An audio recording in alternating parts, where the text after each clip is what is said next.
Hey YouTubes, it's Halcoon. So it appears the idea for Gears was well received, and thanks for everyone for sticking around with me. So without further ado, let's get on with the show.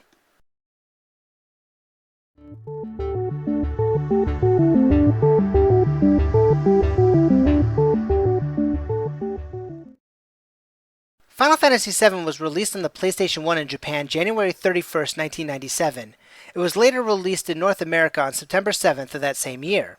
A PC version was released for Windows 95 May 31st, 1998. The international version, the EU version, and subsequent PC releases are worth a note here, but architecturally speaking, it's these three that we'll be taking a particular look at due to their differences and changes during the development cycle.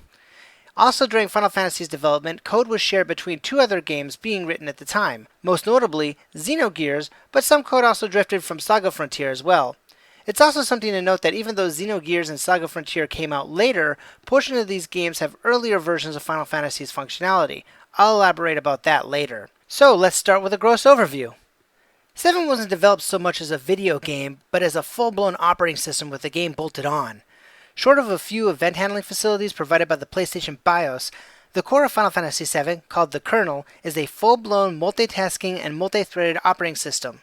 It includes subsystems such as a direct media file system, static library loader, two virtual machines, exception handling capabilities, and its own ability to run and load executables. This operating system approach is not new and has its roots all the way back to the first game for the NES.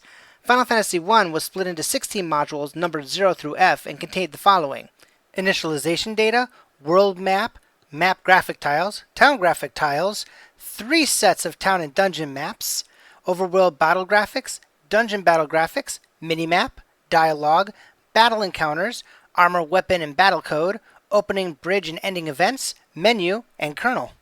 This modular approach made for cleaner development. The people responsible for different parts of the game didn't step on the toes of others, and various works in progress could be compiled and tested. This was an era before object linkers, so each section had to be manually assigned and partitioned.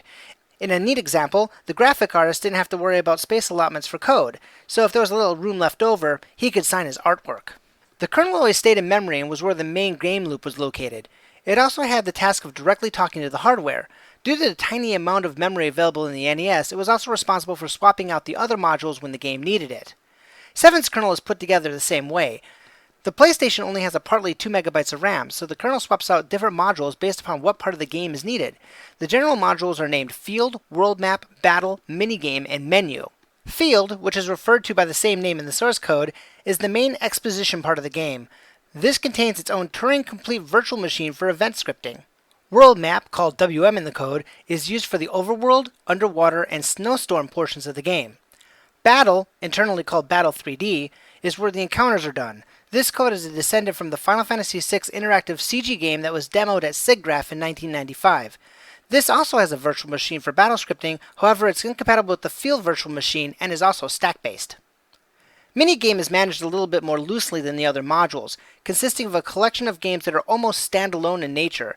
These include Chocobo Race, Fort Condor Battle, Snowboarding, Highway Chase, Submarine, and Coaster. As an extra note, snowboarding was ported as a standalone application for some Japanese mobile phones.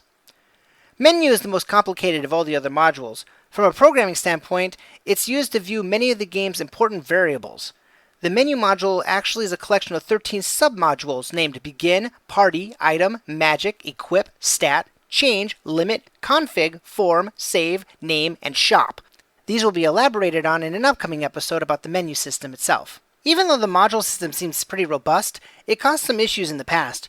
When Final Fantasy VI was brought to the PlayStation 1 for Anthology, the SNES module system was directly ported over. A performance issue came up when going from the field to the menu and back again. In the SNES, this was electronically done with a bank switch. On the PS1, however, each module is loaded from the CD-ROM. This caused a 2 to 3 second pause jumping from one module to another, causing some fan irritation. Contrasting Final Fantasy VII, much of the menu is handled by the kernel as a matter of convenience, simply because it's doing memory management anyway. Different menus are still farmed out as submodules, but the core functionality is much quicker. And that's pretty much a high-level overview of Final Fantasy VII. In our next episode, we're going to dive into the PlayStation 1 hardware so we can understand why certain design considerations were made during the development of the game. I hope you can join me, and thanks for watching.